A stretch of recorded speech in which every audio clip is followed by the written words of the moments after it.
नमस्कार। अहिले हामी चाहिँ समग्र गोर्खा आन्दोलन र गोर्खाहरूको भावी रणनीति र अबको रोडम्याप चाहिँ के हुन सक्छ भन्ने विषयमा चाहिँ लगायत गोर्खा आन्दोलनको जननी संस्था गेसो, जुन रूपमा हामी चाहिँ यो 30 वर्षभन्दा अगाडिदेखि नै सुरुवात भएको गोर्खा आन्दोलन चाहिँ गेसोले थालनी गरेको थियो। यो पछिल्लो समयमा चाहिँ गेसोभित्र चाहिँ केही विवाद जस्तो पनि देखिएको, केही आरोपहरू पनि संस्थामाथि आएको, जुन गेसोको संस्थापक सभापति पदमबहादुर गुरुङले नै आफूले सुरुवात गरेको संस्थामाथि नै केही आरोपहरू पनि तिर्साएको छ। यसै विषयमा हामी कुराकानी गर्नको लागि गेसोका महासचिव नरहाङ राईसँग कुराकानी गर्न लागिरहेका छौँ। यहाँलाई स्वागत छ। धन्यवाद। अहिले पछिल्लो समय गोर्खा आन्दोलनको जननी गेसोका संस्थापक सभापति पदमबहादुर गुरुङले नै तपाईहरू भएको यो संस्थामाथि चाहिँ केही आरोपहरू चाहिँ लगाएको छ। यो वास्तविक उहाँले के कारणले चाहिँ लगाउनु भयो जस्तो लाग्छ? यसको विषयमा अलिकति तपाईहरुलाई लागेको कुरा संस्थागत रूपमा के छ यो अलिकति बताइदिनुहोस् न। धन्यवाद प्रश्नको लागि। हाम्रो आदरणीय पदमबहादुर गुरुङज्यू गेसोको मात्रै नभएर सम्पूर्ण गोर्खाहरूको अथवा यो आन्दोलनको जननी, आन्दोलनको एउटा म्याप रोड तयारी गर्नुभएको व्यक्तित्व हुन् र उहाँलाई हामी सम्पूर्ण गोर्खाहरूले आदर गर्छौँ, सम्मान गर्छौँ र वास्तवमा त उहाँले डिजर्भ पनि गर्नुहुन्छ। तर त्यसो गर्दै गर्दा हामी सम्पूर्ण गोर्खाहरूले र गोर्खा समुदाय र गोर्खाका परिवारहरूले पनि र सम्पूर्ण नेपालीहरूले आदर सम्मान गरिरहेको व्यक्तिले यतिखेर आएर यी यस्ता खालका अनर्गल खालका कुराहरू, विशेष गरी गेसो जस्तो संस्था र गेसोको नेतृत्वलाई जुन किसिमले उहाँले अहिले आधारहीन आरोपहरू लगाइराख्नु भएको छ त्यो वास्तवमा धेरै गलत छन्। जस्तै कि उहाँले अहिले तत्काल गेसोलाई लगाउनु भएको अथवा गेसोको नेतृत्वलाई लगाउनु भएको आरोप चाहिँ के छ भन्दा कृष्णकुमार राईले अथवा गेसोले आन्दोलनलाई बेवारिसी अवस्थामा पुर्यायो र गेसो चाहिँ अहिले नेतृत्वविहीन अथवा गतिविहीन भएको हो भनेर उहाँले आरोप लगाउनु भएको छ। र यो चाहिँ गेसोको गतिविहीन, गेसोलाई मात्रै हेर्ने अवस्था होइन अहिले।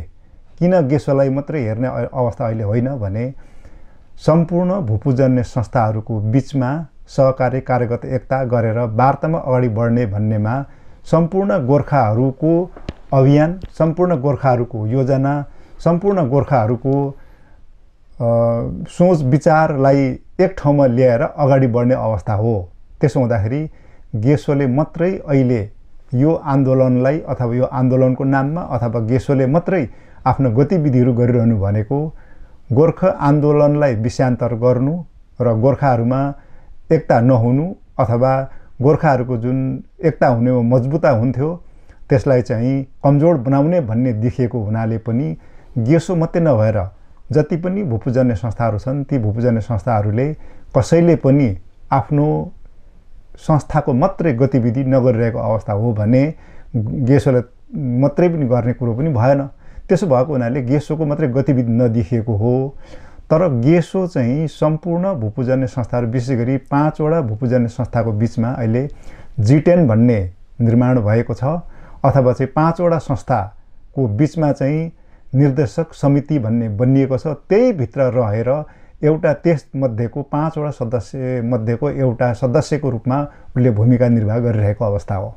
यो जस्तै यो अब आफैले जन्माएको संस्थामाथि नै यत्रो सङ्गीन खालको आरोप चाहिँ लाउने अवस्थासम्म चाहिँ किन पुग्नु भयो होला? कि तपाईहरुले यो विषयमा चाहिँ गतिविधि गर्न नसकेर हो या अन्य कारणले जस्तो लाग्छ? मलाई चाहिँ लाग्छ यो अन्य कुरा नै हो भन्ने लाग्छ र कति कुराहरू जहिले तहिले जहाँ पायो त्यही भन्नलाई उपयुक्त पनि हुँदैन, समय आएपछि भन्नुपर्नेहरू हुन्छ होला। त्यसो हुँदाखेरि जब समय आउँछ त्यो बेला यस्ता कुराहरू भन्दै गर्दा त्यो अर्थपूर्ण पनि हुन सक्छ र काहीँ अन्जानमा अज्ञानतामा काहीँ कमी कमजोरीहरू भएका छन् भने पनि हामीले आत्मलोचना गर्ने सुधारिने भन्ने अर्थ पनि लाग्छ होला, त्यसरी महसुस पनि गरिन्छ होला। त्यसो हुँदाखेरि अब केही कुराहरू यो भन्ने समय पनि आएको हो कि भन्ने लाग्छ। त्यसो भएको हुनाले म संस्थाको जिम्मेवारी व्यक्ति भएको हुनाले म संस्थागत रूपमै केही कुराहरू राख्न चाहन्छु। र पहिलो नम्बर कुरा भनेको चाहिँ उहाँको अहिले हाम्रो संस्थापक सभापतिज्यूको के हो भन्ने लाग्छ भने उहाँ अहिले हरेक दृष्टिकोणबाट हेर्दाखेरि उहाँ एक्लो हुनुहुन्छ, एक्लो हुनुभएको छ। र त्यो एक्लो हुनुको पछाडि पनि पछि विश्लेषण गर्दै जाँदा महसुस गर्दै जाँदा भोलि गएर अरूहरू पनि कारणहरू आउलान्। तर आजसम्म हामीले देखेको भनेको चाहिँ उहाँले आफूलाई केन्द्रबिन्दुमा राख्ने र व्यक्तिमा नै केन्द्रित हुने र त्यो व्यक्ति चाहिँ आफूलाई नै बढी ठान्नु हुने, तर त्यसलाई चाहिँ संस्थागत रूपमा साङ्गठनिक रूपमा चाहिँ त्यो केन्द्रबिन्दुमा रहनु नसक्नु र उहाँको व्यक्तिगत स्वार्थ भनौँ अथवा उहाँ आफूलाई चाहिँ केन्द्रबिन्दुमा राख्ने भएकै कारणले गर्दाखेरि वास्तवमा यसो भएको हो भन्ने लाग्छ मलाई। त्यसो भन्दै गर्दा यो कारणहरू अथवा चाहिँ भन्नै पर्ने कुराहरू चाहिँ के छ त भन्दाखेरि उहाँले 25, 27, 28 वर्ष त एकल सभापति गर्नुभएकै हो, हामीले स्वीकारेकै हो। र उहाँलाई हामी गेसोमा आबद्ध सम्पूर्ण भूपुहरूले हामीले जिलो ज्यान दिएर आर्थिक, नैतिक, भौतिक के हुन्छ कुनै कुरा पनि हामीलाई उहाँलाई सहयोग गर्नमा हामीले कन्जुसाइ गरेनौँ। र उहाँले त्यति लामो गर्नुभयो र नेतृत्व गर्दै गर्दा उहाँले धेरै पटक भन्नुभयो कि अब मेरो उमेरले, मेरो स्वास्थ्यले विभिन्न कारणले गर्दाखेरि पनि म अब नेतृत्वमा रहिरहन सक्दिनँ, उपयुक्त पनि हुँदैन। त्यसो भएको हुनाले लौ नराङ सर तपाईँहरू चाहिँ अब नेतृत्वको लागि तयारी हुनुहोस् भनेर उहाँले पटक पटक भन्नुभएको हो।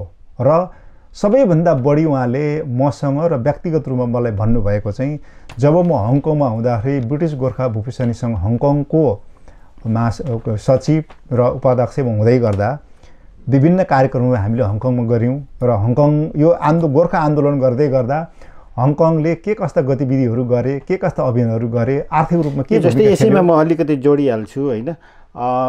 उहाँले चाहिँ नेतृत्व चाहिँ कृष्ण कुमार राईलाई चाहिँ अब हस्तान्तरण गरिसके पछाडि उहाँ बिचमा चाहिँ एकदमै प्यासिभ जस्तो अवस्थामा पनि हुनुहुन्थ्यो होइन। त्यस पछाडि एक खालको मैले चाहिँ गेसोको नेतृत्व लिएँ भनेर चाहिँ उहाँले एउटा समानान्तर गतिविधिहरू पनि गर्नुभयो। यो सबैलाई छर्लङ्गै छ, आम मिडियामा पनि आएको कुरा हो। पछिल्लो समयमा चाहिँ फेरि अब उहाँले नै तपाईँहरूले पनि म चाहिँ गेसोमा आबद्ध भएँ भनेर हुनुभयो होइन। यो अब फेरि अब एक हिसाबमा चाहिँ उहाँ गेसोमा फेरि अब म चाहिँ समाहित भएँ, हामी चाहिँ सबै मेरो एजेन्डामाथि चाहिँ गेसोले चाहिँ अब इन्डोर्स गर्ने भयो भन्ने कुरा पनि गर्नुभएको थियो होइन। सुरुमा के भनेर तपाईँहरूसँग समाहित हुनुभयो, आउनुभयो, पछि आएर चाहिँ फेरि के कारणले चाहिँ यो अब तपाईँहरूप्रति चाहिँ असन्तुष्ट पोखिरहनु भएको छ, यो अहिले विरोधाभासपूर्ण कुराहरू भइरहेको छ, के जस्तो लाग्छ, यो के कारणले हो? फेरि पनि प्रश्न धन्यवाद।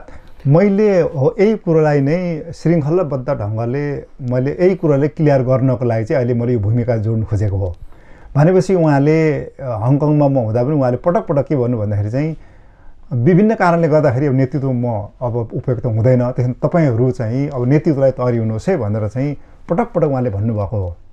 र हामीले के बुझेको हो र सम्पूर्ण भूपुहरूले विशेष गरी गेसोसँग आबद्ध भएको भूपुहरूले बुझेको कुरा चाहिँ के हो त भन्दाखेरि अब नेतृत्वको लागि तपाईँहरू तयारी हुनुहोस् भन्नुभएको उहाँको सङ्केत भनेको चाहिँ कृष्ण कुमार राईलाई नै हो भन्ने हाम्रो बुझाइ हो।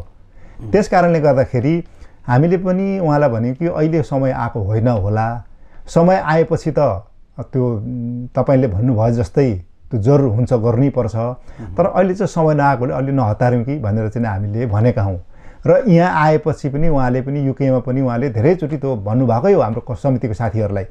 र त्यसो भनिसकिसकेपछि 2016 त्योभन्दा अगाडि पनि नेतृत्व चाहिँ दोस्रो तहको नेतृत्वहरूले नेतृत्व लिनुपर्छ भनेर पहल भएकै हो र अधिवेशनमा पनि गएको हो। तर अन्तिममा अधिवेशनमा गएर चाहिँ फेरि पनि अहिलेको अवस्था चाहिँ त्यो होइन होला। त्यसो हुँदाखेरि चाहिँ फेरि पनि तपाईँकै आवश्यक छ, तपाईँले नै नेतृत्व गर्नुपर्छ भनेर त्यो अधिवेशनबाट उहाँले नेतृत्व लिएर गइएको हो। र त्यसपछि 2016मा सेप्टेम्बर 19 को 2016मा हामीले महाधिवेशन गऱ्यौँ। त्यो अधिवेशन गरिसकिसकेपछि त्यो अधिवेशनमा उहाँले अहिले पटक पटक के भन्नुभएको छ भने मैले हस्तान्तरण गरेको हो, नेतृत्व हस्तान्तरण गरेको हो भनेर उहाँले भन्नुभएको छ। र त्यो हस्तान्तरण होइन, हस्तान्तरण भनियो भने, र मैले अलिकति समय लिएर म भूमिका बाँधेर किन यो सबै कुराहरू भन्नु खोज्दैछु भन्दाखेरि चाहिँ सबै कुराहरू क्लियर होस्, हाम्रो चाहिँ भूपुहरूलाई पनि विशेष गरी गेसोसँग आबद्ध भएका र अन्य नेपाली दाजुभाइ तथा दिदीबहिनीहरूलाई पनि यो कुरो क्लियर होस् भन्नको लागि मैले अलिकति समय लिएर भूमिका बाँध्नु खोज्दैछु। त्यो हुँदाखेरि 2016 को सेप्टेम्बर 19 मा जुन महाधिवेशन भयो, त्यो महाधिवेशनमा अहिले उहाँले के भन्नुहुन्छ, त्यो अधिवेशन पनि नभनिकन उहाँले मैले चाहिँ नेतृत्व कृष्णकुमार राईलाई हस्तान्तरण गरेको भन्दै हुनुहुन्छ। हस्तान्तरण गरिएको होइन, यो भनेको मन परेको बेला लिने, मन नपरेको बेला दिने यो टिके प्रथाबाट गरिएको होइन। यो भनेको चाहिँ संस्थागत ढङ्गले महाधिवेशन गरेर महाधिवेशनबाट कृष्णकुमार राई चयन हुनुभएको हो। र त्यो त्यत्तिकै आजको भोलि भएको होइन। त्यो महाधिवेशन गर्नुभन्दा पहिला सचिवालयको बैठकबाट पारित गरिएको छ। त्यो सचिवालयको बैठकको अध्यक्षता पनि स्वयं पदमबहादुर गुरुङज्यूले गर्नुभएको हो। र गेसो केन्द्र र सम्पूर्ण शाखाहरूको बिचमा संयुक्त बैठकबाट पनि त्यो पारित गरिएको हो। त्यसको अध्यक्षता पनि स्वयं पदमबहादुर गुरुङज्यूले गर्नुभएको हो। र गेसो केन्द्रले पनि त्यो निर्णय गरेर उहाँकै अध्यक्षतामा, उहाँले नै अध्यक्षता गरेको बैठकले पारित गरेर 2016 सेप्टेम्बर 19 तारिक हामीले अधिवेशन गरिएको हो। भनेपछि अधिवेशनबाट सम्पूर्ण प्रक्रिया पुरा गरेर हामीले कृष्णकुमार राईलाई चाहिँ निर्विरोध चयन गरेर उहाँ चाहिँ नेतृत्वमा आउनुभएको हो। र हो त्यसैले उहाँले के भन्नुहुन्छ, अहिले मैले नेतृत्व हस्तान्तरण गरेको हो, एक नम्बर। दोस्रो नम्बर कुरा भनेको 2016मा अधिवेशन गरिसकिसकेपछि अहिलेसम्म निरन्तर रूपमा गेसोले कुनै पनि साङ्गठनिक प्रक्रियाहरू पुरा नगरिकन, अधिवेशन नगरिकन अहिलेसम्म 8 वर्ष 9 वर्ष चाहिँ उहाँले चाहिँ गैर जिम्मेवारी ढङ्गले, अवैधानिक ढङ्गले नेतृत्व गरिराख्नु भएको छ। त्यो गलत हो भनेर भनिरहनु भएको छ। त्यो हुँदा मैले क्लियर गर्नु खोजेको कुरा चाहिँ 2016 को अधिवेशन हामीले उहाँले भन्नुभयो जस्तै त्यो हस्तान्तरण पनि होइन र उहाँलाई चाहिँ घेराबन्दी गरेर नेतृत्व खोसेको पनि होइन। सम्पूर्ण कुरो प्रक्रिया पुरा गरेर अधिवेशनबाट चयन गरेको हो भन्ने एक नम्बर त्यो कुरो क्लियर गर्नु खोज्दैछु मैले। र दोस्रो नम्बर कुरा उहाँले भनिराख्नु भएको छ 2016 को अधिवेशन पछाडि 8 वर्ष 9 वर्ष भइसक्यो, अहिले चाहिँ उहाँले चाहिँ साङ्गठनिक प्रक्रियागत ढङ्गको अधिवेशनहरू नगरिकन अहिलेसम्म पनि अवैध ढङ्गले, गैर जिम्मेवारी ढङ्गले नेतृत्व गरिराख्नु भएको छ भन्नुभएको छ। त्यो पनि गलत हो। हामीले अक्टोबर 8 तारिक 2022 मा हामीले महाधिवेशन गरेर महाधिवेशन गरेर त्यो 5औं महाधिवेशनबाट अहिले कृष्णकुमार राईले गेसोको नेतृत्व दोस्रो चरणको अथवा भनौँ उहाँको दोस्रो कार्यकालको नेतृत्व गरिरहनु भएको छ। यो पनि गलत छ। र म यहाँहरूलाई के भन्नु चाहन्छु भने उहाँले यसरी यो जुन आधारहीन कुराहरू गरेर अरूलाई आरोप लाउनुभन्दा पनि उहाँले आफ्नो उचाइ, आफ्नो विश्वसनीयता आफै गुमाइराख्नु भएको छ। त्यसकारणले गर्दाखेरि चाहिँ यो कुरोहरू क्लियर गर्नु खोजेको मैले। र अब अर्को कुरो म यसै मैले सिलसिलाबाट ढङ्गले भन्दै जान्छु। र अधिवेशन 2016 मा अधिवेशन भयो। अधिवेशन भइसकिसकेपछि हामीले कुनै पनि सङ्गठनमा अधिवेशन भइसकिसकेपछि पदस्थापन गर्ने कुराहरू हुन्छ अथवा सिधा भाषामा भन्नुपर्दा ह्यान्डओभर टेकओभर गर्नुपर्ने कुराहरू हुन्छ। त्यो पनि नगरिकन उहाँ नेपाल जानुभयो र नेपाल टिकट काटिसक्नु भएको छ, नेपाल जाँदै हुनुहुन्छ भन्ने कुरा हामीले चाल पायौँ। चाल पाइसकेपछि स्वयं मैले नै उहाँलाई के भने के अरे निवर्तमान सभापतिज्यू हजुर नेपाल जाँदै हुनुहुँदो रहेछ, हामीले 16औं के अरे अधिवेशनबाट हामीले नयाँ कार्यसमिति चयन गरेको छौँ र यसको प्रक्रिया पुऱ्याएर तपाईँले ह्यान्डओभर टेकओभर गरेर जाँदाखेरि राम्रो हुन्छ र तपाईँले टिकट काटिसक्नु भएको रहेछ गर्दाखेरि के गर्ने, तपाईँ चाहिँ यो प्रक्रिया पुरा गरेर जानुहोस् भनेर मैले भन्दा उहाँले के भन्नु भने हो सर तपाईँले भन्नुभएको कुरा सब यो ठिक हो, म मेरो टिकट क्यान्सल गरेर भए पनि यो चाहिँ प्रक्रिया पुरा गरेर जाने उहाँले भन्नुभयो। तर उहाँले चाहिँ मुखले भन्नुभयो, तर जुन अरिजिनल डेट तयारी गर्नुभएको थियो त्यही डेटमा उहाँ चाहिँ नेपाल जानुभयो। नेपाल गइसकिसकेपछि उहाँले पहिलो नम्बर कुरा चाहिँ आफ्नो दायित्व आफ्नो जिम्मेवारी पनि पुरा नगरिकन उहाँले ह्यान्डओभर टेकओभर नगरिकन पदास्थापन नगरिकन नेपाल जानुभयो। नेपाल जानुभयो, ठिकै छ, हामीले त्यसलाई अन्यथा लिनौँ। र हामीले हाम्रो पहिलो बैठकले के निर्णय गऱ्यौँ भन्दाखेरि चाहिँ उहाँबाट कृष्ण कुमार राईले नीति दिइसकेपछिको पहिलो बैठकले हामीले के गऱ्यौँ भन्दाखेरि चाहिँ अहिलेसम्म हाम्रो गेसोको संरक्षक भन्ने कोही पनि छैनन्। त्यसले गर्दाखेरि चाहिँ उहाँलाई चाहिँ अहिले तत्कालको लागि हामी संरक्षक राख्दै गर्ने हो। उहाँ चाहिँ सम्पूर्ण गोर्खा आन्दोलनको सम्पूर्ण गोर्खाहरूको उहाँले हामीलाई आदर सम्मानपूर्वक हामीले उहाँलाई भनिएको चाहिँ के हो भन्दाखेरि चाहिँ गोर्खा पिता भनेर हामीले उहाँलाई आदर सम्मान गर्थ्यौँ र गरिरहेका छौँ र गर्नु पनि पर्छ। त्यसो भएकोले सम्पूर्ण गोर्खाले भन्ने गोर्खा पिता हुन् उहाँ, तर संस्थागत रूपमा चाहिँ उहाँलाई चाहिँ हामीले पहिलो संस्थाको विशिष्ट संरक्षक संस्थाको राख्ने भनेर उहाँले चाहिँ सिङ्गो व्यक्तिलाई एकजना व्यक्तिलाई हामीले संस्थाको चाहिँ सम्मानित ठाउँमा चाहिँ हामीले उहाँलाई चाहिँ संरक्षक राख्ने भनेर निर्णय गऱ्यौँ। र निर्णय गरिसकेपछि अर्को दोस्रो निर्णय हामीले के गऱ्यौँ, अब उहाँलाई चाहिँ साल्वे डाँडा निर्माण गर्नको लागि नेपालको साल्वे डाँडा निर्माण गर्ने जिम्मा उहाँलाई दिने र उहाँ नेपाल बस्दै गर्दा र बेलायत आउँदा जाँदाको सम्पूर्ण खर्चहरू संस्थाले बिहोर्ने र नेपालमा अहिले उहाँले चलाइराख्नु भएको त्यो पुरानो कार थियो त्यो कार पनि उहाँले नै कन्टिन्यू चलाउनुहुन्छ। ड्राइभरको पनि सम्पूर्ण खर्च संस्थाले नै बिहोर्ने र त्यो पुरानो भए पनि त्यो गाडीको आवश्यक मर्मतहरू पनि संस्थाले नै गर्ने भनेर चाहिँ हामीले निर्णय गऱ्यौँ। निर्णय गरेपछि त्यो कुरो उहाँको त पुग्यो। हामीले चाहिँ उहाँलाई आधिकारिक रूपमा पनि भन्यौँ। भनिसकेपछि उहाँले हामीले आधिकारिक रूपमा कुनै एन्सर दिनु भएन। तर उहाँले बाहिर अरूलाई के भन्न थाल्यो भने मैले जन्माएको संस्था मैले बनाएको व्यक्तिहरू उनीहरूले चाहिँ मलाई चाहिँ संरक्षक दिने भन्ने किसिमको चाहिँ उहाँले चाहिँ कुरा गर्नु। यसको मतलब उहाँले चाहिँ अस्वीकारेको कुरा हो। त्यसो गरिसकिसकेपछि तर हामीले त्यसलाई चाहिँ अन्यथा पनि लिनौँ। त्यसो भएको हुनाले हामीले फेरि अर्को के निर्णय गऱ्यौँ भन्दाखेरि चाहिँ संस्थाको जुन साल्मे डाँडा निर्माण हुँदैछ, साल्मे डाँडा समाधि छ, त्यसको विधानमा चाहिँ नेपालमा स्याङ्जाको सिडिओ कार्यालयमा दर्ता भएको संस्थाको विधानमा चाहिँ के छ भने त्यो साल्मे डाँडा समाधि स्थलको अध्यक्ष चाहिँ गेसोको सभापति हुने भनेर स्पष्ट छ त्यहाँ। त्यसो भएको हुनाले कह व्यक्ति हुनुभन्दा पनि गेसोको सभापति चाहिँ त्यो संस्थाको त्यो ट्रस्टको अध्यक्ष हुन्छ भने स्पष्ट छ। त्यो हुँदाखेरि पदमबहादुर गुरुङ व्यक्ति भन्दा पनि संस्था हुने भयो। व्यक्ति भन्दा पनि संस्था हुने भयो। गत पदमबहादुर गुरुङज्यूले छोडिसक्नु भएको थियो, कृष्ण कुमार राई आइसक्नु भएको थियो भनेपछि सम्पूर्ण कुरो प्रक्रियागत ढङ्गले गर्ने एउटा जिम्मेवार संस्थाले त सबै कुरो प्रक्रियागत ढङ्गले नै गर्नुपर्ने हुन्छ।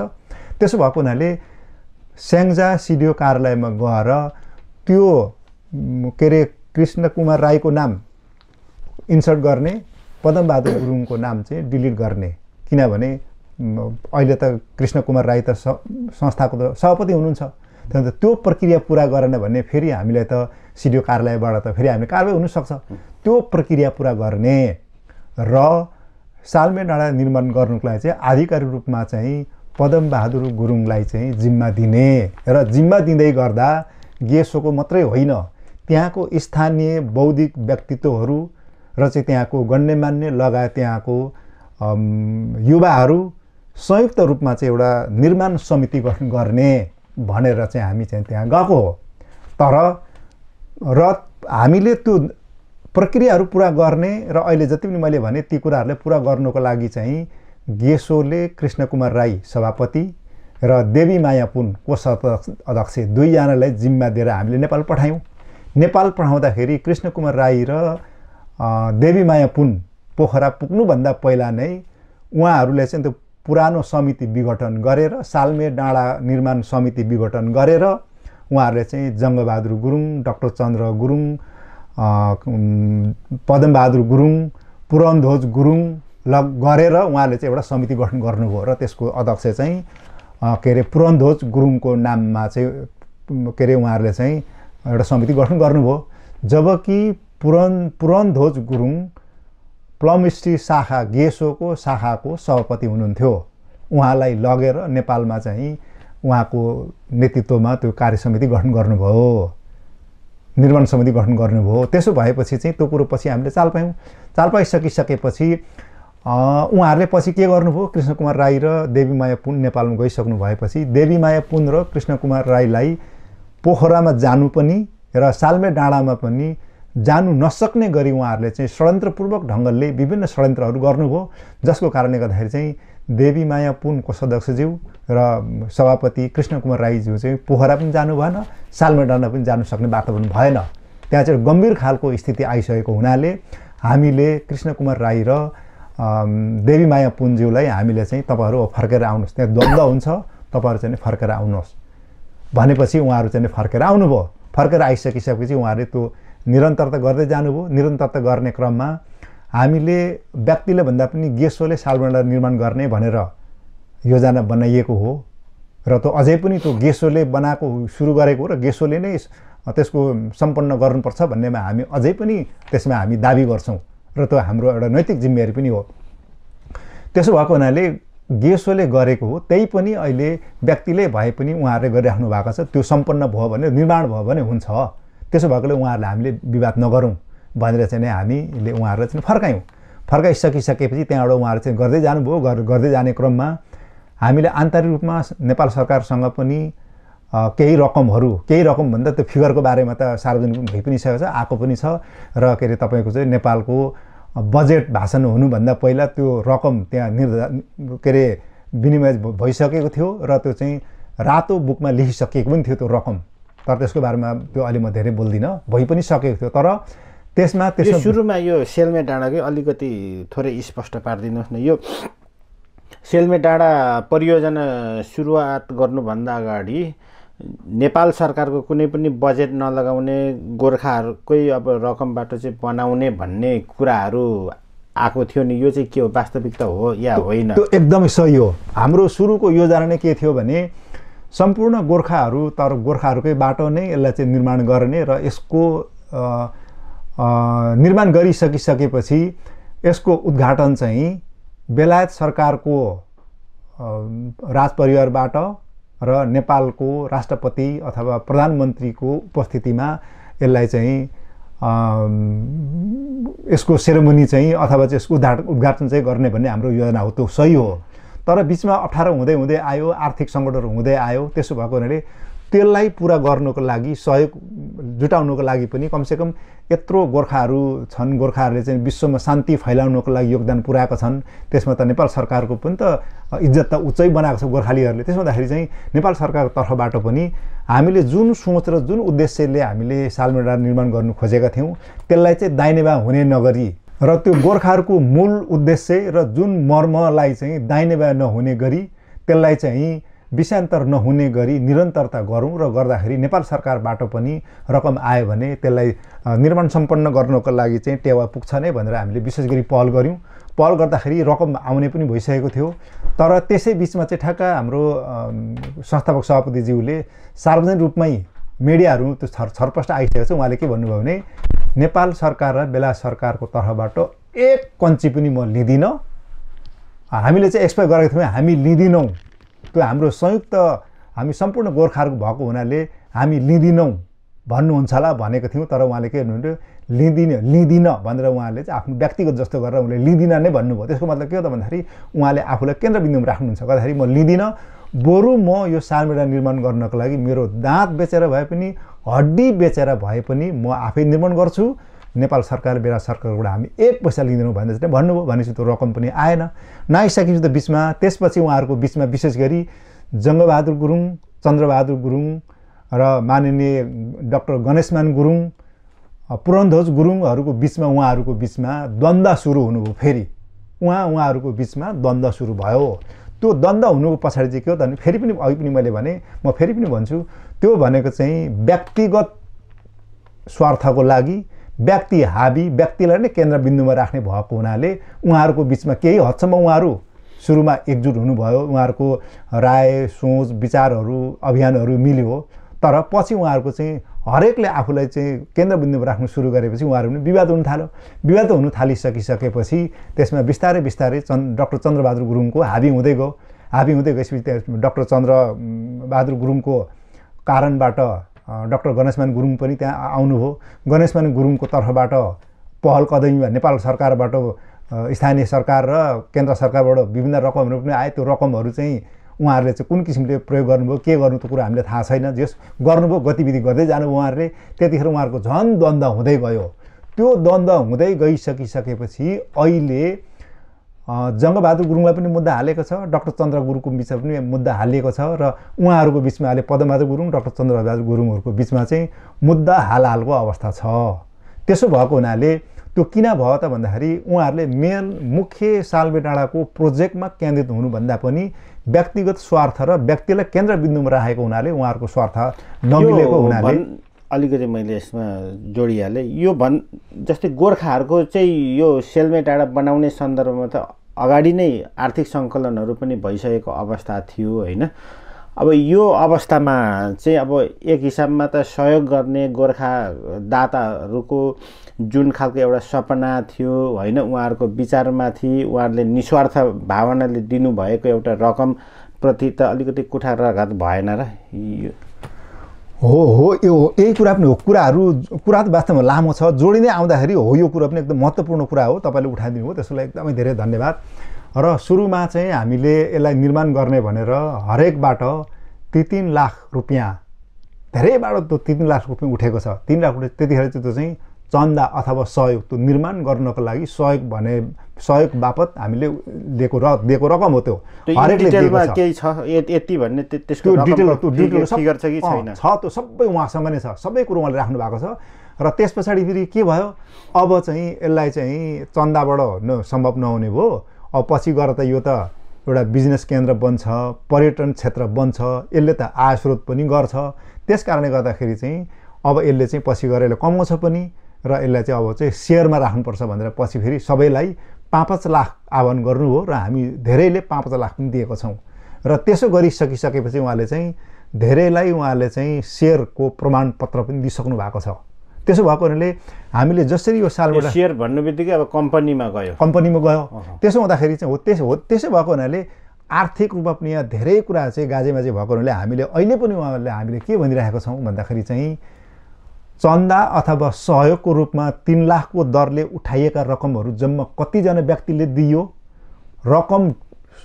जम्मा रकम कति उठ्यो, त्यो रकमहरू कहाँ कहाँ खर्च भयो, त्यसको सम्पूर्ण विवरण र पछाडि फेरि यसलाई चाहिँ सेयरमा लाने भनेर चाहिँ फेरि 5-5 लाख उठाइएको छ। त्यो 5-5 लाख कतिजना मान्छेले दिए, जम्मा रकम कति उठ्यो र त्यो रकमहरू चाहिँ कहाँ कहाँ खर्च भएर बाँकी रहेको रकम चाहिँ अब कहाँ छ, त्यो कुराहरू पनि वास्तवमा उहाँले चाहिँ क्लियर गर्नुपर्ने हो। क्लियर गरिराख्नु भएको छैन र बिचमा उहाँहरूको चाहिँ मुद्दा हुँदै आउने क्रममा अब अहिले उहाँले के भनिराख्नु छ भन्दाखेरि चाहिँ ती सम्पूर्ण सालमे डाँडा निर्माण गर्नलाई अवरोध पुर्याउने चाहिँ कृष्ण कुमार राई नै हो अथवा चाहिँ गेसो नै हो भनेर उहाँले चाहिँ एकदमै आरोप लगाइराख्नु भएको छ। र यी सबै घटनाक्रमहरूलाई हेर्दाखेरि त गेसोले त त्यसमा चाहिँ कुनै अवरोध पनि गरेका छैन। आरोप चाहिँ किन आयो त र त्यो आरोप आउनुको पछाडि चाहिँ के हो भन्दाखेरि चाहिँ उहाँहरूले जसरी उहाँहरूको बिचमा चाहिँ अहिले मुद्दासम्म पुगेको छ, त्यो कुरोहरूलाई उहाँहरूले मुद्दालाई के अरे पार लाउनु नसक्नु, उहाँहरूको आफ्नो बिचको स्वार्थको कुरोलाई आउँदाखेरि चाहिँ भोलि उहाँहरूले माफी नपाउनु, उहाँहरूमा झन् सङ्कट आउनु, झन् समस्या आउनु, जसको कारणले गर्दाखेरि पनि उहाँहरूले चाहिँ त्यो समस्या चाहिँ गोलमटोल गरेर त्यो समस्या चाहिँ अरूको टाउकोमा लगाइदियो भने केही क्षणको लागि भए पनि हामी अलिकति जोगिन सक्छौँ कि भन्ने नै हो भन्ने लाग्छ हामीलाई। यो अघिकै कुरामा अलिकति आउँ, जस्तो पदमबहादुर गुरुङकै कुरामा आउँ, जस्तो बिचमा अघि पनि मैले यो कुराहरू चाहिँ समावेश गरेका थिएँ। यो पहिला चाहिँ उहाँले समानान्तर गेसोको रूपमा चाहिँ केही समितिहरू पनि गठन गर्नुभएको थियो। त्यस पछाडि तपाईँहरूले फेरि उहाँलाई चाहिँ संस्थापक सभापति नै हो भन्ने हिसाबमा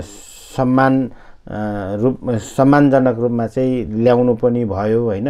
अहिले पछिल्लो अवस्थामा आएर चाहिँ उहाँ फेरि यी यस्ता खालका गतिविधिहरू चाहिँ अब चाहिँ यो नेतृत्वले चाहिँ, यो गेसो नेतृत्वले चाहिँ अब राम्रो गर्न सकेन भनेर फेरि म नेतृत्व लिन्छु भनेर उहाँ अगुवाई गरिरहनु भएको छ।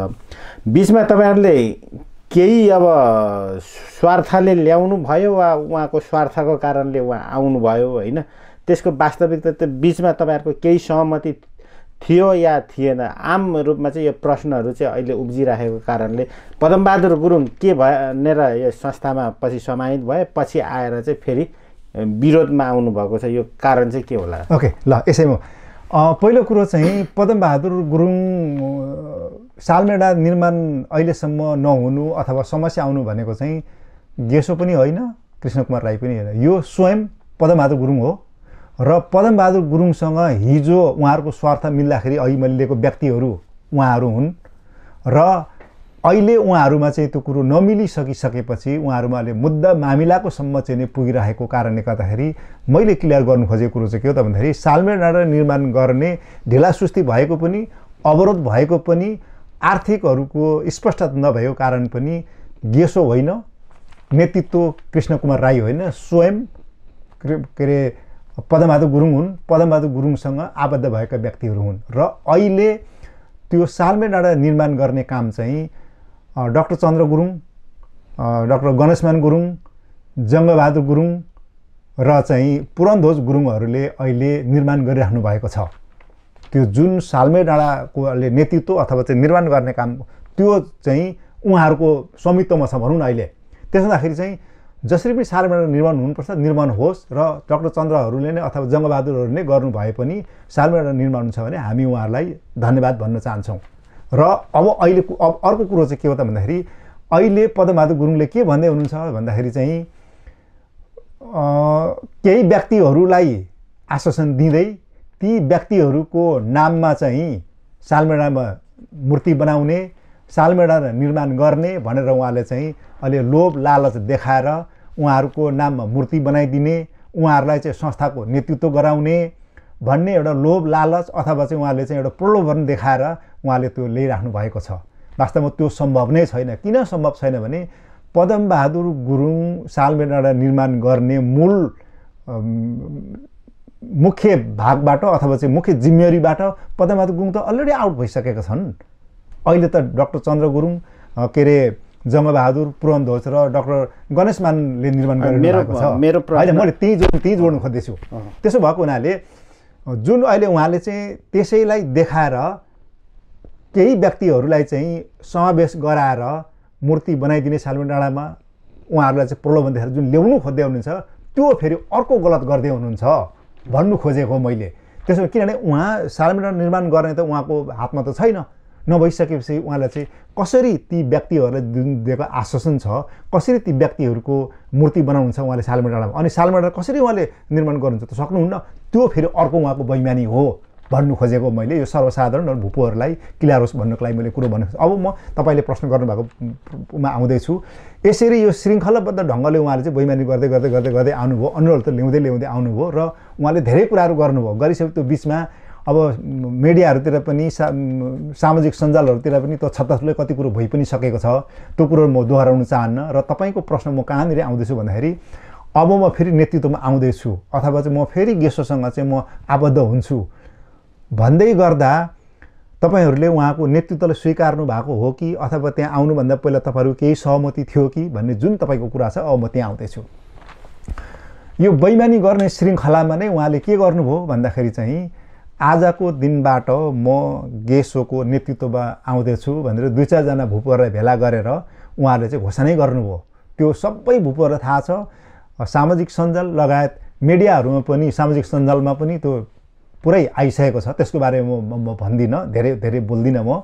उहाँले त्यसो गर्नुभयो। त्यसो गरिसकिसकेपछि हाम्रो त्यतिखेर नेपाल सरकार, बेला सरकार, गोर्खा बिचमा वार्ता हुने क्रम आउँदै थियो। वार्ता हुने क्रम त्यहाँ थियो। त्यसमा त्यसलाई चाहिँ असर नपरोस् भन्नको लागि हामीले उहाँलाई चाहिँ उहाँसँग चाहिँ छलफल गरौँ, कुरा गरौँ। अहिले पनि हामीले भने जस्तो यो गोर्खा आन्दोलनको आजसम्म गोर्खा आन्दोलन जहाँ आइपुगेको छ गोर्खा आन्दोलनको श्री गणेशसेनामा गर्ने पनि र यसको अभियान चलाउने पनि अथवा यसको जुन के अरे परिकल्पनाकार पनि उहाँ नै हुन्। त्यसो भएको हुनाले उहाँलाई यदि उहाँ चाहिँ अहिले गोर्खा आन्दोलनको मूल प्रभावमा हुनुहुन्थ्यो भने अहिलेको गोर्खाको वार्ताको अवस्था पनि यस्तो हुँदैन थियो र त्यो वार्तामा उहाँको चाहिँ जिम्मेवारी भूमिकामा उहाँ रहनुहुन्थ्यो र अहिलेको जस्तो हुँदैन पनि थियो।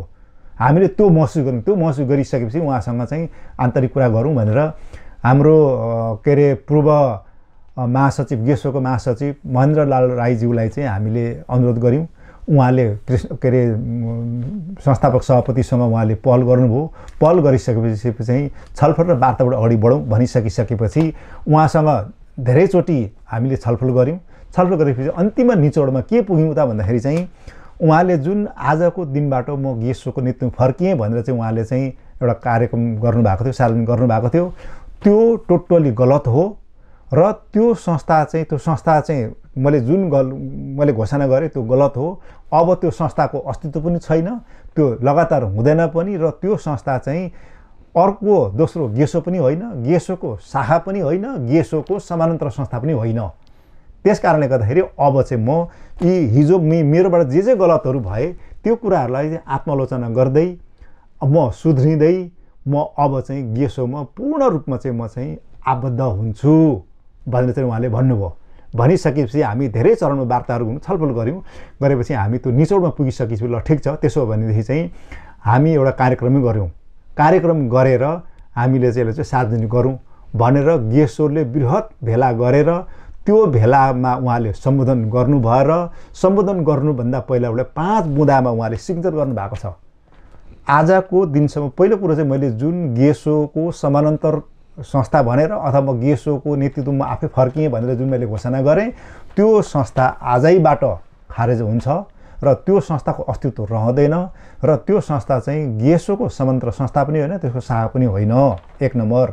र 2 नम्बरमा चाहिँ अब गेसोमा म आबद्ध भइसकिसकेपछि कुनै पनि अभियानहरू, गोर्खा आन्दोलनका अगाडि बढ्ने योजनाहरू गेसोको संस्थाले निर्णय गरेर, समितिले निर्णय गरेर बहुमतको आधारबाट जे निर्णय हुन्छ त्यो निर्णयबाट मात्रै हामी अगाडि बढ्ने भनेर चाहिँ उहाँले चाहिँ सिग्नेचर गर्नुभएको छ। र जम्मा त्यहाँ चाहिँ 5 वटा बुँदामा उहाँले सिग्नेचर गर्नुभएको छ। त्यो गेसोमा म फेरि पुनराबद्ध भएँ भनेर उहाँले घोषणा गर्नुभएको आम सभालाई सम्बोधन गर्नुभन्दा पहिला उहाँले 5 वटा बुँदामा सिग्नेचर गरेर चाहिँ बुझाउनु भएको छ त्यहाँ। त्यसो भएको हुनाले उहाँलाई हामीले पूर्ण रूपमा स्वीकार्यौँ। आउनुभयो, कार्यक्रममा पनि हामीले धेरै ठाउँमा गऱ्यौँ, उहाँलाई हामीले स्वीकार्यौँ। संस्थामा फेरि के अरे आबद्ध हुनुभयो भनेर चाहिँ हामीले उहाँलाई स्वीकार्यौँ।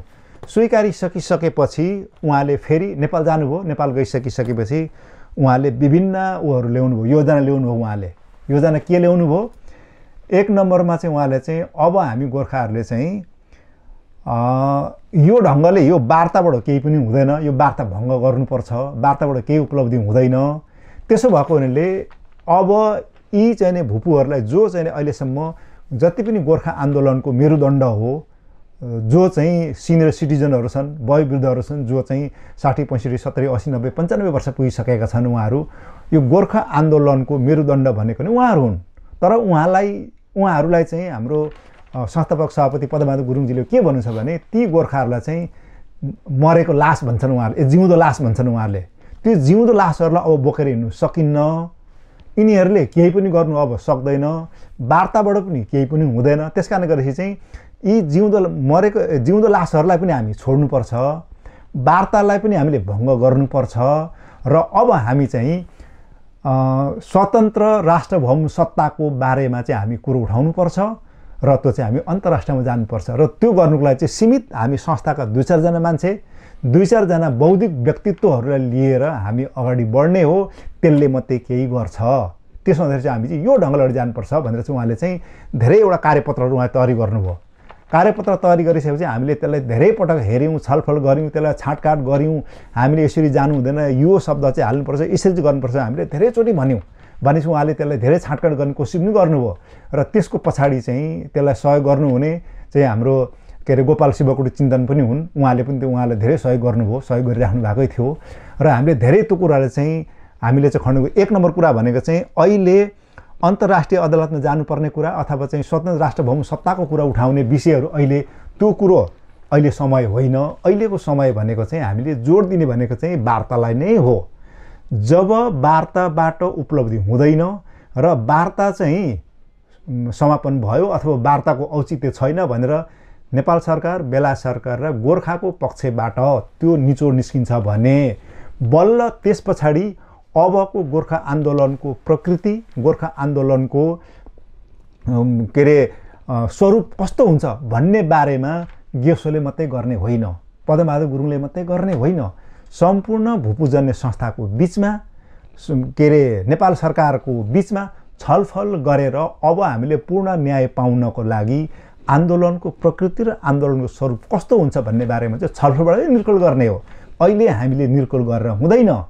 त्यस कारणले गर्दाखेरि चाहिँ हाम्रो अडान भनेको त्यो एउटा। र अर्को कुरो भनेको चाहिँ हाम्रो भनाइ चाहिँ कसो भने अहिले चाहिँ वार्तालाई नै जोड दिनुपर्छ। किन वार्तालाई जोड दिनुपर्छ भने यति लामो आन्दोलन गरियो, यो आन्दोलनले लिएको उपलब्धि हो यो वार्ता, त्यो वार्ताबाट नै सकेसम्म समस्याको समाधान गर्ने कोसिस गर्नुपर्छ भनेर चाहिँ हामीले जोड दियौँ। र त्यो वार्ता यहाँसम्म आइपुग्नुको मेन मेरुदण्ड भनेको त ती भूपुहरू नै हुन् जो चाहिँ उहाँले भन्नुभएको जो जिउँदो लास भन्नुहुन्छ उहाँहरू नै हुन्। र उहाँहरूको आशा चाहिँ के हो भन्दाखेरि चाहिँ जो चाहिँ यसले 70, 75, 80 वर्ष पुगिसकेका छन् उहाँहरू चाहिँ मेरो जीवनको अन्त्य हुनुभन्दा पहिला 2 पैसा भए पनि पेन्सन वृद्धि भयो भने, बेलायतबाट हामी अपमान भएका छौँ, हामीले चाहिँ सम्मान पायौँ भने, हामीलाई अन्याय गरेको छ न्याय पायौँ भने मात्रै पनि हाम्रो 2 मुठी सास जानुभन्दा पहिला हामीलाई चाहिँ सन्तुष्टि प्राप्त हुन्थ्यो। त्यो सेन्टिमेन्टलाई हेरेर हामीले त्यो बुझेर कम्तीमा उहाँहरूलाई पनि पितृहरूलाई पनि एउटा सम्मान होस्, उहाँहरूको पनि एउटा सन्तुष्टि प्राप्त होस्, त्यसो भएकोले अहिले चाहिँ मुद्दालाई नै हामी वार्तालाई नै जोड दिनुपर्छ भन्ने हामी त्यसैले नै हामीले बढी जोड दियौँ। त्यो जोड दिइसकिसकेपछि उहाँले चाहिँ अब उहाँले भने जस्तो नहुने भयो। भनिसकिसकेपछि त्यसपछि उहाँले फेरि अर्कै आरोप लाउन थाल्नुभयो र त्यहाँ चाहिँ उहाँ चाहिँ आफ्नै किसिमले अगाडि बढ्न थाल्नुभयो। थालिसकिसकेपछि गोपाल शिवकोटी चिन्तनसँग पनि उहाँको डिस्टेन्स रह्यो। अहिले उहाँहरू साथमा हुनुहुन्न। उहाँहरू अहिले चाहिँ पदमबहादुर गुरुङ मात्रै अगाडि बढ्नु भएको छ। जुन कुरो चाहिँ अहिले उहाँले उठाएको कुरो चाहिँ 2टा कुरा हो। उहाँले सार्वजनिक गर्नुभएको विज्ञप्तिहरू भनौँ अथवा उहाँको पत्र भनौँ जे भनौँ, त्यहाँ 2टा छ। त्यो 2टामा एउटामा चाहिँ उहाँले के भन्नु छ भने संप्रभुत्व राष्ट्रिय अभियानको सभापति भन्नुभएको छ एउटामा। अर्कोमा उहाँले के भन्नुभएको छ स्वतन्त्र सार्वभौम सत्ता अभियान भन्नुभएको छ, त्यसको चाहिँ अध्यक्ष भन्नुभएको छ उहाँ। भनेपछि उहाँले अहिले के देखिन्छ भने 2टा संस्था चाहिँ उहाँले स्थापना गरिसक्नु भएको छ। एउटा चाहिँ के अरे संप्रभुत्व राष्ट्रिय अभियान भन्ने, एउटा चाहिँ स्वतन्त्र राष्ट्र सार्वभौमिक राष्ट्र अभियान भनेर चाहिँ उहाँले 2टा गरिसक्नु भएको छ। र त्यो हो त्यसमा चाहिँ अहिले उहाँले चाहिँ बढी जोड दिनुभएको कुरा चाहिँ के हो त भन्दाखेरि सम्पूर्ण कुरो चाहिँ गेसोलाई आरोप लगाउने, गेसोलाई अथवा चाहिँ अहिले हुँदै गरेको वार्तालाई चाहिँ विषयान्तर गराउने, गोर्खाहरूमा फेरि पनि अनेकता नै देखाउने उहाँले प्रयास गर्नुभएको छ। त्यसैमा के भन्नुभएको छ अघि मैले भनिसकेँ, जुन के अरे अधिवेशन बिना कन्टिन्यू गरेको छ भन्ने कुरो त अघि मैले क्लियर गरिसकेँ। र अहिले त उहाँले के गरेको छ भने जुनको 8 तारिक चाहिँ कृष्णबहादुर राईको नेतृत्वमा बृहत गोर्खा सङ्गठन गठन गरेर कृष्णबहादुर राईको नेतृत्वमा संस्थालाई चाहिँ अगाडि बढाउने अथवा चाहिँ के अरे विशेष गोर्खा समिति गठन गर्ने भन्ने उहाँले भनिराख्नु भएको छ। अब हामी यी प्रश्न गर्न सकिन्छ र यही बुझ्नुपर्ने सम्पूर्ण गोर्खा समुदाय अनि सम्पूर्ण नेपाली दाजुभाइ तथा दिदीबहिनीहरूले के अनुरोध गर्न चाहन्छु भने तपाईँ हामी छातीमा हात राखेर सोचौँ, कल्पना गरौँ, बुझौँ त अब यतिखेर चाहिँ वार्ता हुँदैछ। वार्ताको तयारीको लागि चाहिँ नेपाल सरकार, राजदूतावास हामी गोर्खाहरू जुटिरहेको छौँ। यतिखेर आएर फेरि अर्को संस्था निर्माण गर्नु भनेको फेरि पनि यसले एकताको मेसेज दिन्छ त? एकताको मेसेज त दिँदैन। फेरि पनि यसलाई चाहिँ अनेकता नै देखाउँछ। हामीले भोलि गएर चाहिँ सर्वसाधारणबाट, नेपाल सरकार, बेलायत सरकारबाट, सम्पूर्ण सञ्चार माध्यमबाट पनि हामीले फेरि अर्को के अरे प्रश्नको सामना गर्नुपर्ने हुन्छ। त्यो फेरि पनि गोर्खा त फेरि पनि विभाजित हुँदैछ, अर्को संस्था स्थापना हुँदैछ भने यसले चाहिँ के यो वार्तालाई टेवा पुग्छ त भन्ने प्रश्न त आउँछ। त्यसो भएको हुनाले यसमा हामी केन्द्रित भएर म सम्पूर्ण दाजुभाइ तथा दिदीबहिनीहरू, भूपुजन्य साथीहरूलाई म के भन्छु भने यो खालको भ्रममा तपाईँहरू कोही पनि नपर्नुहोस्। वास्तवमा यो सम्भव पनि छैन र यो काम कुरो एकातिर कुम्लो बोकी ठिमीतिर भन्ने जस्तो भएको हुनाले त्योभन्दा बढी चाहिँ गोर्खाहरूलाई विभाजनै देखाउने भएको हुनाले पदमबहादुर गुरुङको उद्देश्य के हो? गोर्खाहरूलाई एक बनाउने हो या वार्तालाई सफल बनाउने हो या गोर्खालाई न्याय पाउने अथवा चाहिँ के अरे सम्मान पाउने अभियानमा लाग्नु भएको छ कि उहाँ चाहिँ यसलाई विषयान्तर गर्नेमा लाग्नु भएको छ? यो जटिल प्रश्न छ। अहिलेसम्म हामीले बुझेको यतिखेर हामीले बाध्य भएर हामीले के भन्नुपर्ने हुन्छ भने उहाँ चाहिँ एकजुट हुनको लागि गोर्खाहरूको उद्देश्य प्राप्ति गर्नुभन्दा पनि गोर्खाहरूलाई विभिन्न बाहनामा चाहिँ विभाजित गराउने अन्यल उत्पादन गर्नेमा नै लागिराख्नु भएको छ।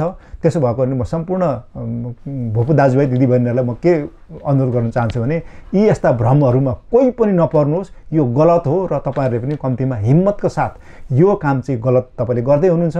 तपाईँ शीर्ष व्यक्तित्व हो, गोर्खा आन्दोलनको तपाईँ पिता हो। त्यो ठाउँमा रहनुहोस्, त्यो ठाउँमा बस्नुहोस्। तपाईँलाई हामी सधैँ आदर र सम्मान गर्छौँ भनेर हजुरहरूको तर्फबाट पनि यो खालको दबाब, यो खालको विचारहरू आओस् भन्ने यहाँहरूसँग म हार्दिक अनुरोध गर्न चाहन्छु। जस्तै अहिले वार्ताकै कुरा गर्नुभयो, यो वार्ता चाहिँ अब विभिन्न चरणमा चाहिँ अब वार्ता सम्पन्न भयो, तर अहिलेसम्मको वार्ताहरूको उपलब्धि हेर्ने हो भने अब लगभग शून्य जस्तै छ। के छ यो अहिले समग्र गोर्खाहरूको समस्याको समाधान वार्ता नै हो भन्नेमा तपाईँहरूको धारणा हो? हाम्रो चाहिँ अहिलेसम्मको समस्या समाधान गर्ने भनेको चाहिँ वार्ता नै हो भन्ने हाम्रो चाहिँ बुझाइ यो ठाउँमै हो। किन पनि हामी यसो भन्दैछौँ भने यत्रो आन्दोलन गरियो, आन्दोलन गरिसकेपछि कमसेकम अहिले वार्ताको टेबलमा छौँ हामी। त्यो वार्ताको टेबलबाट नै गर्नुपर्छ र त्यहीँबाट नै हुन्छ भन्नेमा चाहिँ हामी चाहिँ ढुक्क छौँ र हामी त्यो अनुसार नै लागि परेका छौँ। तर यसमा बुझ्नुपर्ने कुरा चाहिँ के छ भन्दाखेरि नेपाल सरकारले के कस्तो भूमिका खेल्छ, नेपाल सरकारले कुन किसिमको आफ्नो अडान राख्छ र गोर्खाहरूले पनि त्यो वार्तामा प्रस्तुत हुँदै गर्दा दमदार प्रस्तुति दिनको लागि, दमदार तर्क दिनको लागि चाहिँ गृह कार्य गर्नु जरुरी छ। त्यो गृह कार्य नभइरहेको र नेपाल सरकारले पनि आजसम्म आधिकारिक धारणा चाहिँ नेपाल सरकारको धारणा चाहिँ के हो त भन्ने आजको दिनसम्म नआइरहेको हुनाले हामीले त्यहाँ चाहिँ शङ्का छ र हामीले बाध्य भएर हामी यो कुरो भन्दैछौँ। आजसम्म हामी चाहिँ ब्लाइन्ड फोल्डेड नेपाल सरकारप्रति हामी चाहिँ ढुक्क थियौँ, तर अब समय आयो हामीले भन्नुपर्ने हुन्छ। किन पनि यो भन्नुपर्ने समय आयो हामीले भन्ने लाग्छ भने अब वार्ता अन्तिम आइसकेको छ र अब यो वार्ता अन्तिम हुनैपर्छ। अघि हामीले भने जस्तो यो वार्ताबाट उपलब्धि भएन भने यसलाई हामीले अन्तिम भनेर वार्ता रद्द गरेर अर्को बाटो अपनाउनु पर्ने बाध्यता पनि हुनसक्छ। तर मलाई लाग्छ नेपाल सरकारले त्यो मूर्खाइ गर्छ जस्तो मलाई चाहिँ लाग्दैन। र हामी नेपाल सरकारसँग के अनुरोध गर्छौँ भने नेपाल सरकारले गोर्खाहरूको अभिभावकत्व भूमिका व्यवहारिक रूपमा साँचो अर्थमा अब गर्नै पर्ने हुन्छ र नेपाल सरकारको तर्फबाट पटक पटक भनिएको एउटा सतही कुरा के छ भने तपाईँ गोर्खाहरू, पहिला कुरा चाहिँ तपाईँहरू गोर्खाहरू एक हुनुपर्छ, एक नभइकन हुँदैन भनेर उहाँले जहिले पनि त्यो गोर्खाहरूको एकताकै विषयमा अब तपाईँहरू चाहिँ पटक पटक यहाँनिर धेरैवटा सङ्घ संस्था पनि हुनुहुन्छ, तर एउटा साझा धारणा बनाउने विषयमा होइन, एउटै आवाज बनाउने सन्दर्भमा चाहिँ अलिकति विभाजितहरू पनि जस्तो देखिन्छ। यो आउनुको पछिल्लो कारण चाहिँ के हो? तपाईँहरू बिचमा यो खालको विवादहरू जस्तो अब सतहमा आइरहनुको कारण चाहिँ के हो? हो यो चाहिँ बुझाइ नै हो भन्छु म चाहिँ। किन बुझाइ हो भन्छु भने तपाईँहरू सञ्चार माध्यमका साथीहरूले पनि गहिरो रूपमा यसलाई मनन नगर्नु, हामी गोर्खाहरूले पनि र नेपाल सरकारले पनि मनन नगर्नु नै हो। भनेको के हो भन्दाखेरि हामी गोर्खाहरू मुद्दा वाइज हामी गोर्खाहरू सबै एक छौँ। त्यसैको ज्वलन्त उदाहरण हो प्राविधिक समितिले बनाएको प्रतिवेदन। त्यो प्रतिवेदन सबै गोर्खाहरूलाई समेट्ने गरी ती बुदाहरू त्यहाँ समेटेको छन्। त्यो कारणले गर्दाखेरि हामी सबै गोर्खाहरू एक छौँ। त्यो नै हाम्रो आधिकारिक डकुमेन्ट हो। र अर्को हामी गोर्खाहरू एक छौँ भने प्रमाण सुरुमा गरिएको सबै गोर्खाहरू र राजदूतावास सहमति भएर हामीले एकता गरेको भनेको चाहिँ के हो भन्दाखेरि चाहिँ एक छौँ भने गरेको चाहिँ के हो त भन्दाखेरि त्यहाँ चाहिँ निर्देशक समिति 5वटा भूपुजन्य संस्थाको नेतृत्वहरू सम्मिलित गरेर बनिएको एउटा निर्देशक समिति भन्ने छ। त्यहाँ गेसोको सभापति, सत्यग्रहको प्रमुख संयोजक, बिजिडब्ल्युएसको अध्यक्ष, नेसाको अध्यक्ष, जिपिआइजीको अध्यक्ष गरेर जम्मा 5 वटा संस्थाको एउटा समिति बनेको छ। त्यो पनि अर्को एकताको प्रमाण हो। त्यसलाई अझ संस्थाबाट मात्रै नभएर अरू केही व्यक्ति ओजनदार व्यक्तिहरू आवश्यक व्यक्तिहरूलाई समेटेर सबैलाई समेट्यौँ र एकता अझ बलियो बनाऊ भन्नको लागि G10 छ। त्यहाँ G10 मा 10 जना गोर्खाहरू छन्। त्यहाँ 10 जना गोर्खाहरूको G10 भन्ने संस्था छ। त्यो अर्को प्रमाण हो। हामीसँग ती त्यस्ता दह्रो प्रमाणहरू छ कि हामी गोर्खाहरू एक छौँ भन्ने। र अर्को प्रमाण भनेको गोर्खाहरू एक छौँ भनेको चाहे त्यो गेसो होस्, चाहे सत्यग्रह होस्, चाहे नेसा होस्, चाहे बिजिडब्ल्यू होस्, चाहे के अरे जिपिआइजी होस्, चाहे अन्य भूपुहरू होस्, सबै भूपुहरूको आवाज अथवा इस्यु मुद्दा चाहिँ के हो भन्दाखेरि हामीलाई अन्याय भएको हो, हामीलाई अपमान भएको हो, हामीलाई विभेद भएको हो। त्यस कारणले गर्दाखेरि हामीले न्याय पाउनुपर्छ, हामीले समानता पाउनुपर्छ, हामीलाई चाहिँ के अरे हामीलाई चाहिँ सम्मान पाउनुपर्छ भन्ने यही कुरा हो नि। यो कुरोमा चाहिँ कुन चाहिँ गोर्खाजन्य संस्था चाहिँ यसमा चाहिँ गलत हो भन्ने कोही छ त? कोही छैन। त्यो अर्को प्रमाण हो। र यसलाई हामीले एकता छौँ भनेर प्रमाण देखाउनु पर्ने गर्नुपर्ने भनेको चाहिँ हामी गोर्खाहरूले ओकलत गर्नुपर्ने हो। मुद्दा वाइज इस्यु वाइज हामी सबै गोर्खाहरू हामी चाहिँ एक छौँ। सबैले भनेको छ हामीले अन्याय भएको छ, न्याय चाहिन्छ, अपमान भएको छ, सम्बन्ध चाहिन्छ, हामीले चाहिँ विभेद भएको छ, हामीले सम्मान चाहिन्छ भनेर चाहिँ हामीले सबैले भनेकै त छ। मूल मुद्दा त यो हो नि त।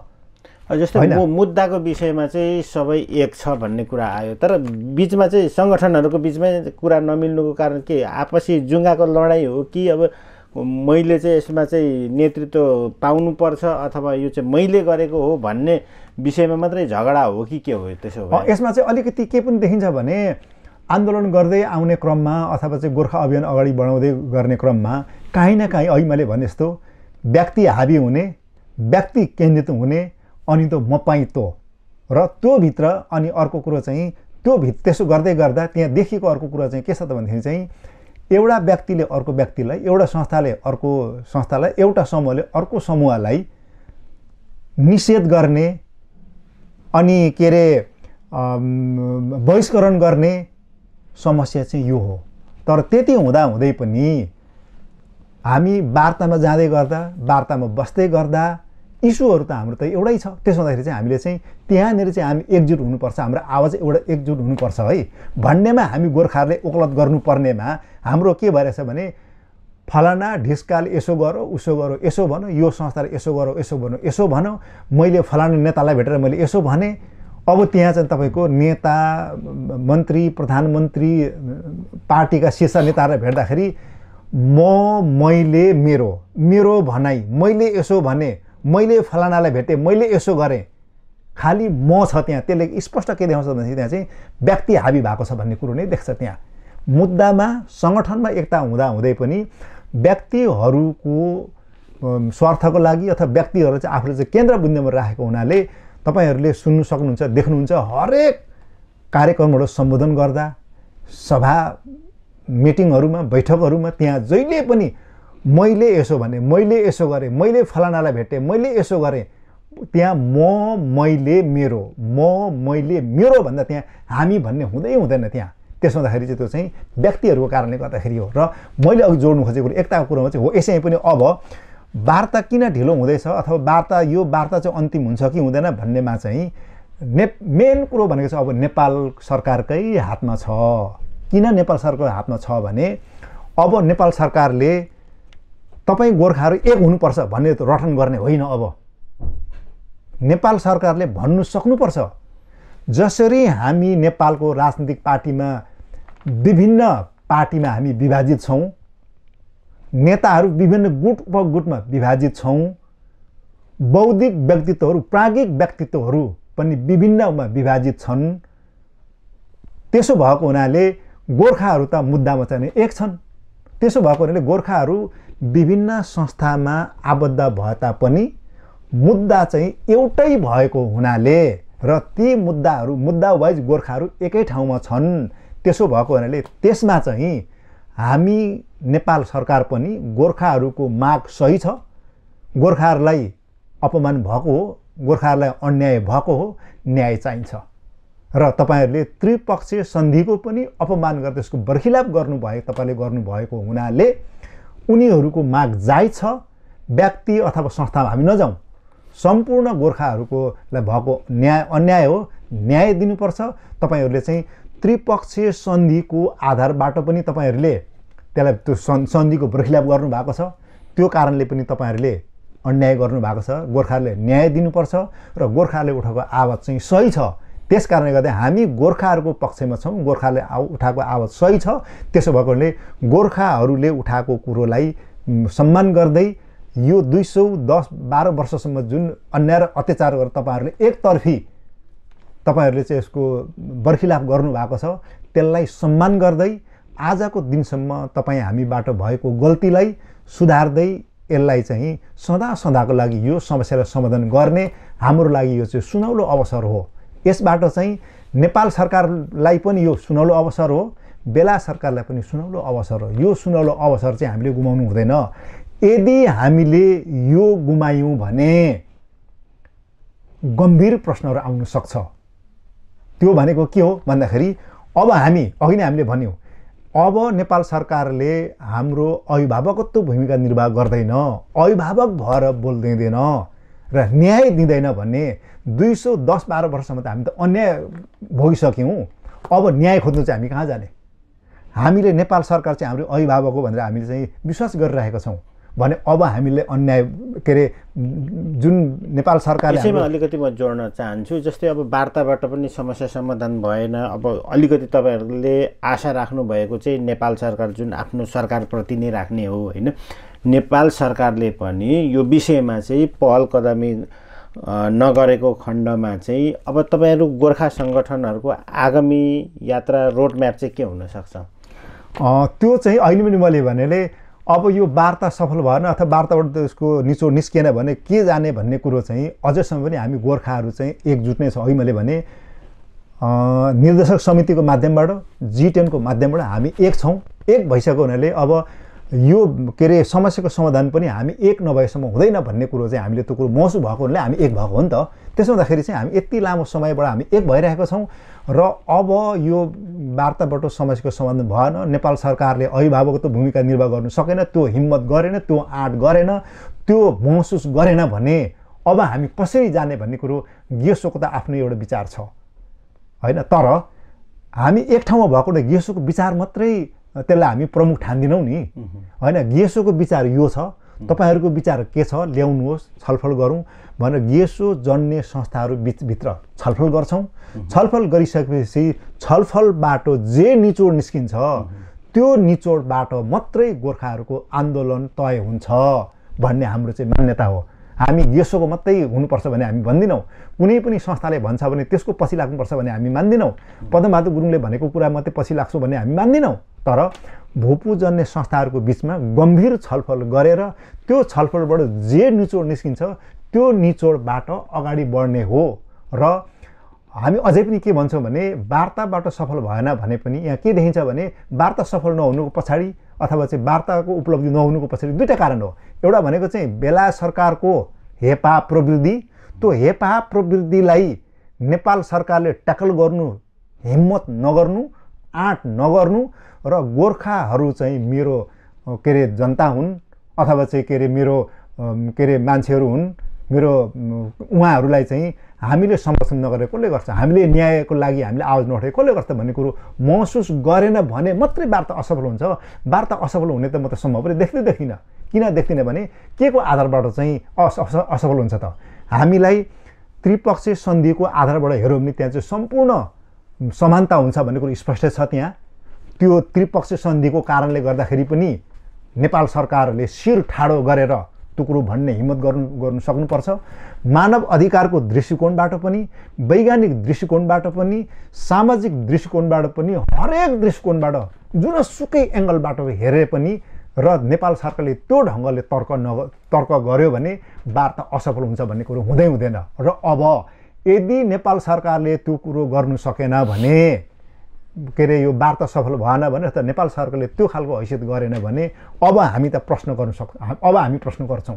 त्यो प्रश्न भनेको के हो त भन्दाखेरि चाहिँ हामीले न्याय नपाउने कारण के हो? किन हो त हामीले न्याय नपाउने कारण के हो? नेपाल सरकारसँग हामी प्रश्न गर्छौँ।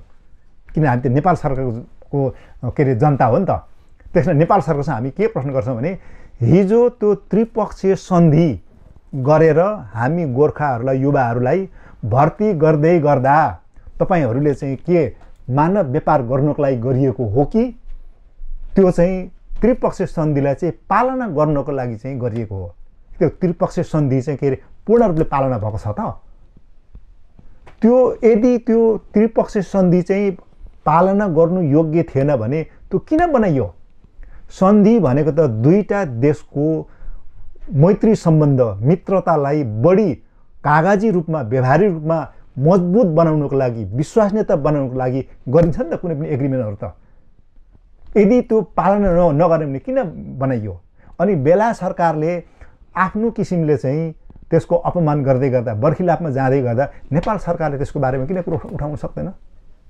यदि त्यो त्रिपक्षीय सन्धि चाहिँ त्रुटिपूर्ण थियो र त्रुटि थियो भने त्यो किन सुधारिएन? र अहिलेको समय अनुकूल त्यो थिएन, अहिलेको समयअनुसार त्यो ठिक थिएन भने त्यसको चाहिँ संशोधन किन गरिएन? पुनर्लेखन किन गरिएन?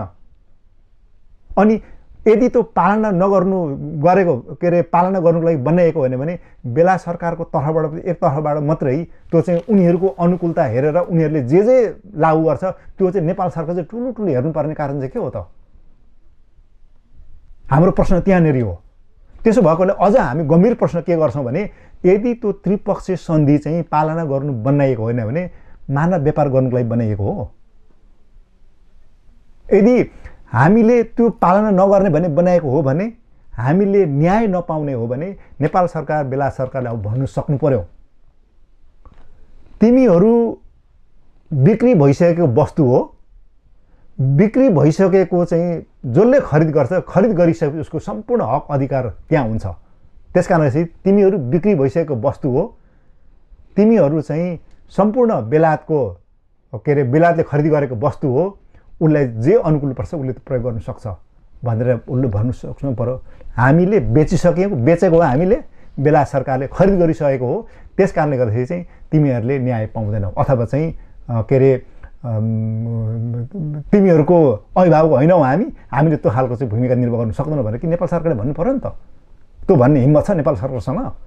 हामी किन यो आज बाध्य भएर हामी यो किन प्रश्न गर्छौँ भने आजसम्म हामीले चाहिँ आशा गरिरह्यौँ, आशा गरिरह्यो, तर अबको वार्ताहरूमा चाहिँ नेपाल सरकार चाहिँ जिम्मेवारी ढङ्गले अभिभावकत्व निर्वाह गर्ने गरी प्रस्तुत हुन्छ र त्यो आधार भनेको चाहिँ त्रिपक्षीयको सन्धिको आधारबाट अन्याय गरेको छ तिमीहरूले हाम्रो गोर्खालाई। मानव अधिकारको दृष्टिकोणबाट तिमीहरूले अपमान गरेका छौ, व्यवहारिक दृष्टिकोणबाट तिमीहरूले के अरे अपमान गरेका छौ, वैज्ञानिक हिसाब के त हरेक दृष्टिकोणबाट तिमीहरूले चाहिँ अपमान गरेका छौ, गलत गरेका छौ। त्यस कारण चाहिँ यो सुध्रिने मौका हो। यदि तिमीहरूले चाहिँ यो सुध्रिएनौ भने नेपाल सरकार र बेला सरकार प्रति चाहिँ गम्भीर प्रश्न आउन सक्छ, आरोप आउन सक्छ। त्यो भनेको चाहिँ 21औं शताब्दीमा मानव बिक्री गर्ने देश नेपाल, मानव खरिद गर्ने देश चाहिँ सिङ्गापुर र चाहिँ बेलायत हुन सक्छ। त्यसो भएको हुनाले पनि हामीले यो समस्यालाई समाधान गर्ने हाम्रो लागि सुनौलो अवसर हो, यो अवसर चाहिँ गुमाउनु हुँदैन भनेर नेपाल सरकारले त्यो ढङ्गले तर्क गर्छ र हामीले चाहिँ न्याय पाउँछौँ र यसको सम्पूर्ण समस्याको समाधान भनेको चाहिँ वार्ताबाट नै हुनुपर्छ र हुन्छ भन्ने कुरोमा चाहिँ हामी चाहिँ पूर्ण विश्वास छौँ र हामी यसको विकल्प त हामी सोच्नै सक्दैनौँ। हस्, समय र विचारको लागि यहाँलाई धेरै धेरै धन्यवाद।